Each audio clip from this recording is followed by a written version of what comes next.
Joining me in the Tech Week TV studio here at TechXLR8, part of London Tech Week 2019, is Michele Curtoni, the VP of Digital Product Development and Distributed Ledger Technologies at State Street. Ciao Michele, Ciao. how are you? Oh good, how are you? Molto bene oggi, grazie. Fantastic. We'll do the rest of the interview in English because that's about as far as my Italian stretches. No, you're pretty good. Thank you.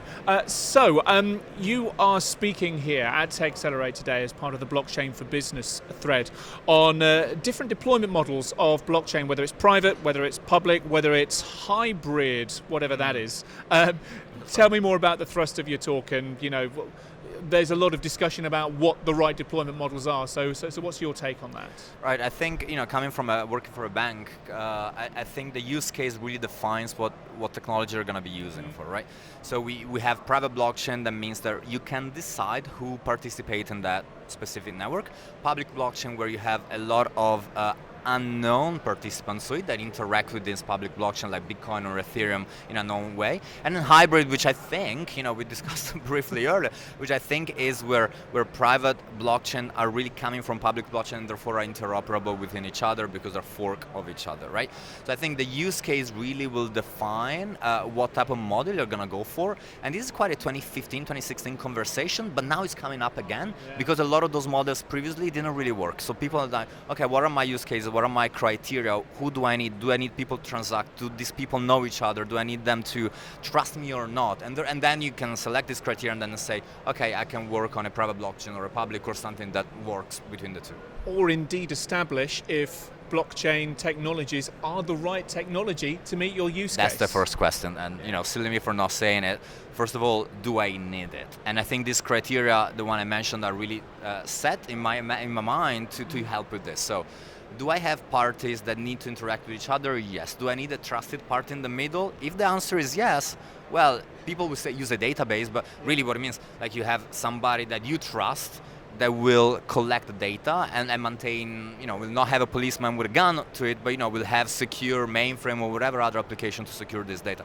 If you don't, well, then you trust the technology to do that trusted job by yourself, and the security of blockchains are quite strong because of cryptography, then you can go for it. And then if you need transaction, then blockchain is kind of a good solution, and then you can work your way out through all these criteria that every bank in there have, so that you can make the right decision if blockchain is good for that use case or not. So, as a player in the financial services industry, what is State Street's take on blockchain, and what kind of projects is it embarking on at the moment? Right, so we have these two streams we discussed. So we have some work that we're doing internally with our DLT team on private blockchain side. We're using Upper Ledger Fabric to really look at how settlement and how the transaction data is established and centered around within the organization from a custody perspective. So we're doing a lot of work. We have a bunch of engineers working on it.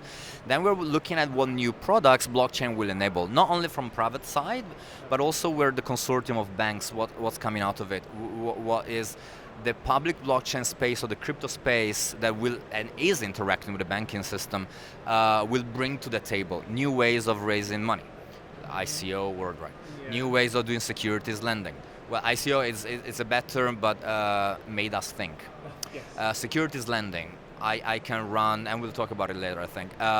New ways of restructuring and therefore fractionalize assets to make it more available and increase liquidity. Real estate, for example. You can tokenize real estate and then you can fractionalize in bit, so that I can own a quarter of a Picasso, that's not real estate, but art. So these are the things we're looking at, and from our perspective in the digital product team, we're looking at mostly at tokenized assets, so digital assets, and then tokenized cash. So how can cash and institutional cash, not retail, because we don't look at that, how institutional cash will move around banking and how we can improve our balance sheet. Outside of financial services, or maybe not, but outside of what you're doing at State Street, there is so much talk, as there has been for a number of years, like you rightly point out, about blockchain is a technology. We kind of get how it works, but what are the right use cases for it? So I'm curious as to what applications you've seen of distributed ledger that have struck you as particularly innovative or point the way to where organizations should be thinking about it in the future. Right. So I'm a big, so that's a very interesting point, and a lot of people, whoever you talk to, will have a different opinion, right? So there's a lot of people still, pounding behind Bitcoin and saying Bitcoin will help democratize finance, right? Not for me to judge them, but my view and what I really like is this concept of decentralized finance. A lot of people will tell you it's a silly concept, but I tried and played around with some of these applications. For example, you create communities that work open source, and these might be nerds, right?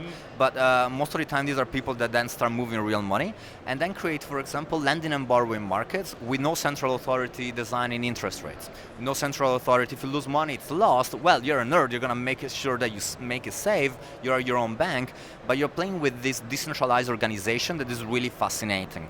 And how that brings back to my work is that we're working with decentralized financial intermediaries. So the financial intermediaries is a financial market infrastructure, right? An intermediary is by definition somebody's in between. What if we can spread around and distribute this intermediary to take that rent seeker out and start working ourselves, and we manage our data, we manage our transactions. So a lot of ideas are coming from the public blockchain, for example, decentralized finance. It's coming back to us and teaching us how to maybe our business model will evolve in the future.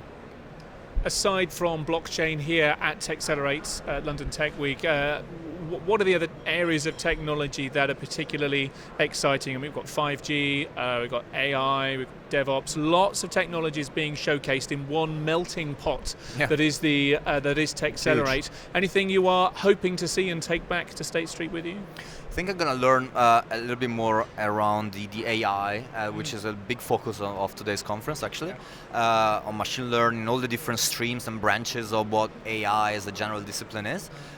So we have, it's quite exciting for us because it helps a lot on efficiencies and automation within the bank and in the interaction with clients, take out facts, take out a lot of different things that are quite old, and we have a lot of old stuff in all the banks.